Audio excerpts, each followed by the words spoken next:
My coverage of CES 2024 is brought to you by Cooler Master, Kioxia, Asus, and Gigabyte. What's up, everybody? Continuing my CES 2024 coverage with NVIDIA's presentation. If you guys missed the presentation and you'd like a quick recap, that's what I'm going to present you with today. Also, a bit of feedback and my thoughts on the announcements. And the announcements are 3 new graphics cards. It was somewhat predicted and rumored as of a few months ago, but NVIDIA has now 3 RTX 40 Super series graphics cards displayed proudly right here. The RTX 4080 Super, the RTX 4070 Super, and maybe the RTX 4070 Ti Super? I don't know. That one's kind of tucked back there too. Now, the biggest surprise with NVIDIA's announcements is actually this little bit of text right here. The price of the RTX 4080 Super is $1,000, $999 MSRP. And yes, that's a lot of money, but it is less money than the $1,200 RTX 4080 non-Super was. And in fact, when these cards were first rumored, I said, wouldn't it be kind of nice if maybe NVIDIA didn't keep just making their cards more and more expensive and maybe made the 4080 Super $1,200 and dropped the 4080 non-Super price to $1,000.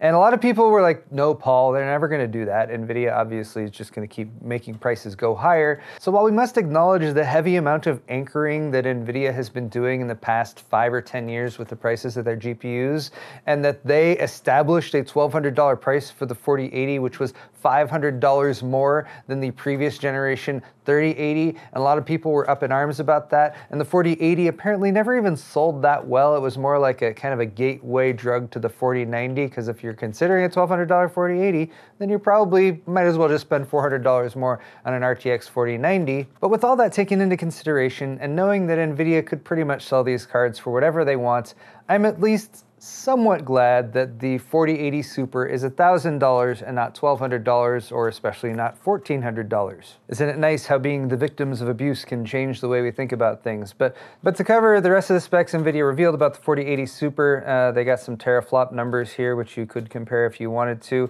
It says 2 times the performance of a 3080 Ti, which is at least a somewhat vague determination in terms of the performance. But we do have the price at $1,000, and we do have the on sale date, which is going to be January 31st, so the end of this month. Here are a few more specs, and it seemed like some of the other people who were involved in NVIDIA's early announcements to the press for this were a little bit like, why aren't you showing CUDA core counts here? They're just showing their teraflop numbers rather than showing the actual CUDA core counts. I can confirm the CUDA cores for the RTX 4070 Super, which I will do when we get to that, but the rumored RTX 4080 Super CUDA core count is 10,240. It should be an AD103 based GPU, the same as the RTX 4080 currently is. But beyond that, we still have a 16 gig VRAM based card, 16 gigs of GDDR6X VRAM. So the memory configuration is staying largely the same. Average gaming power, they say, is 246 watts, which is down if you compare it to last gen, of course. They are comparing to last gen cards, which they frequently do when they're showing off newer cards. Of course, we're probably more interested in the RTX 4080 versus RTX 4080 comparisons. But if this card has 10,240 CUDA cores, as we were expecting, compared to the standard RTX 4080, which has 9,728. It does have more, about 500 more. The biggest boost in CUDA core counts is actually going to be with the 4070 Super, but the total graphics power is 320 watts. And as we might expect, NVIDIA has provided some benchmark numbers here. 18 games are tested. Note that these games that include frame gen are being tested against cards that do not have frame gen enabled, so I find that to be not the best comparison, but they do have some games listed without frame gen down here as well. Feel free to pause and check those out if you want to. Oh, and NVIDIA's into AI lately. Have you guys heard? So they are also promoting the AI performance of these cards with 1.7 times faster image generation. And again, this is compared to a 3080 Ti for these results. The next card in the lineup, and you note that it doesn't have like a super sexy NVIDIA Founders Edition like splash page here. We're just seeing a somewhat generic GeForce RTX card installed in a system, which is because there is not a Founders Edition for the 4070 Ti Super. Perhaps NVIDIA was also somewhat embarrassed to stack the Ti and the Super together, which we've only seen separate before, but now put together seems like a lot of suffixes going on a graphics card. We could talk about the weird naming convention a lot, but at least they didn't call it like a 5070 Ti Super or anything like that, I suppose. Once again, we have slightly vague information here in terms of the actual GPU configuration. They're saying it's made for 1440p, 144 Hz plus gameplay. $800, the MSRP for this one, and it's launching a week earlier than the 4080 Super on January 24th.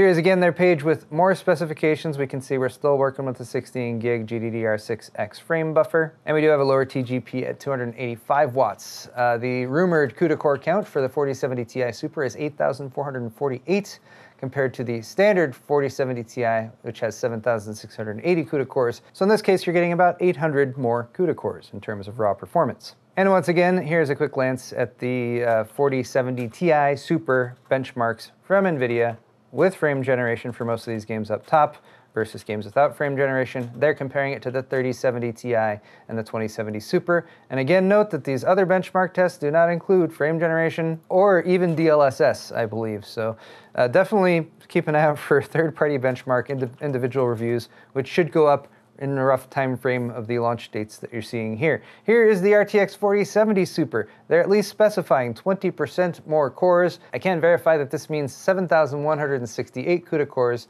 for the 4070 Super versus 5,888 for the 4070. That is a 20% improvement, and that actually brings it dangerously close, within about 500 CUDA cores of the regular 4070 Ti. And this card is going to sell for $600, the same MSRP that the standard RTX 4070 was when it launched, and it's launching the soonest out of all of them, January 17th, so pretty shortly after CES wraps up. Here again is the layout of the specs that NVIDIA has shared. I already told you the CUDA core count, but it is 7,168 again. We got a 12 gig frame buffer on this card, GDDR6X VRAM, and so that should be pretty much the same VRAM configuration that we saw with the regular 4070. Oh, and the TGP is 220 watts. Once again, the 4070 Super, per NVIDIA's testing, compared to the 3070 and the RTX 2070.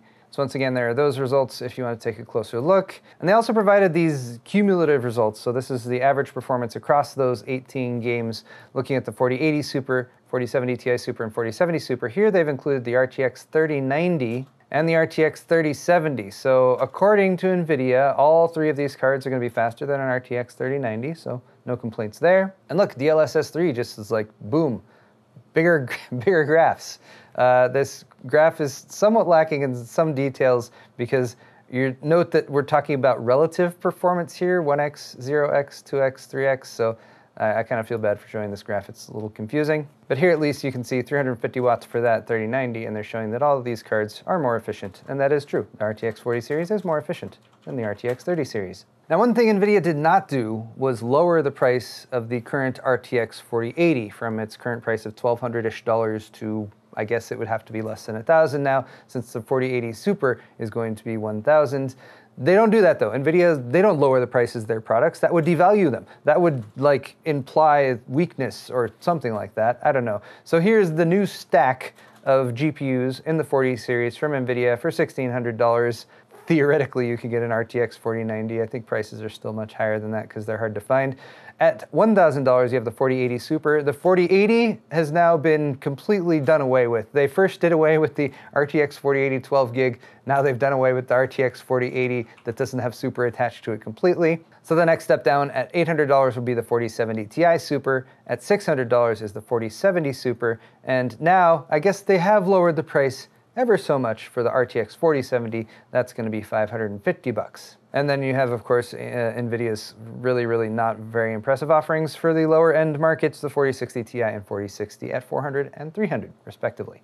Did NVIDIA say anything else interesting in their keynote? A few things. They noted that there's now 500 titles that support RTX, which is, you know, kind of useful. They're all listed there. They have new RTX titles that will support it. The one I noticed most was Diablo 4, but you got quite a few others listed underneath as well, including Horizon Forbidden West Complete Edition. GeForce Now, if any of you guys participate in that, is getting some expansion with some more games being added, like Overwatch 2 and PAX Dei, and they're having a day pass now, which I don't know. I don't really dabble with GeForce Now, so just sort of giving you this information as an FYI. They did add some more servers in like Thailand and Chile and Japan and Poland, so expanding their global reach for GeForce Now. So GeForce Now can always be immediate at now, and not then, but now. RTX Remix will allow you to enhance older games like Half-Life with RTX effects. That's coming January 22nd. And I thought this one was interesting.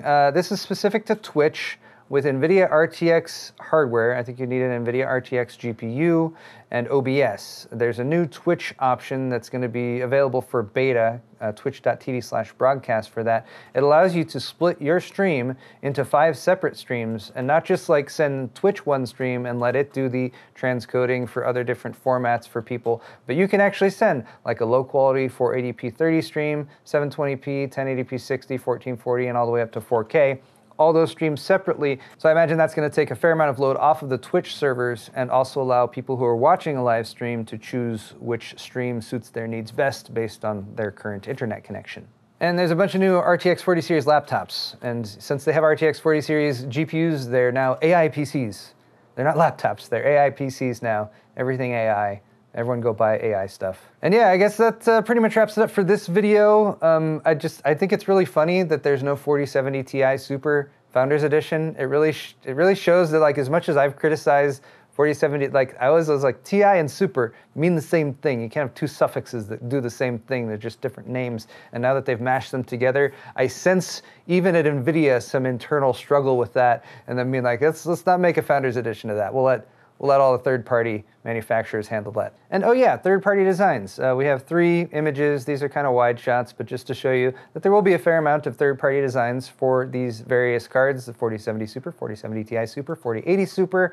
They're all pictured here, smiling for the camera. So just wanted to share that with you guys on the way out. But that is going to wrap it up for this video. You guys, thank you so much for watching. I'll post relevant links down in the video's description. I'd like to say a big thank you to my sponsors for CES 2024, Kioxia, Gigabyte, Cooler Master, and Asus. I have more content coming at you guys really soon, so hit the thumbs up button, subscribe to my channel if you're not already, and of course check out my store, paulshardware.net, where you can buy some merch to help get yourself something nice and warm to wear for the winter while also helping to support my channel. Thanks so much for watching, and we'll see you all in the next video.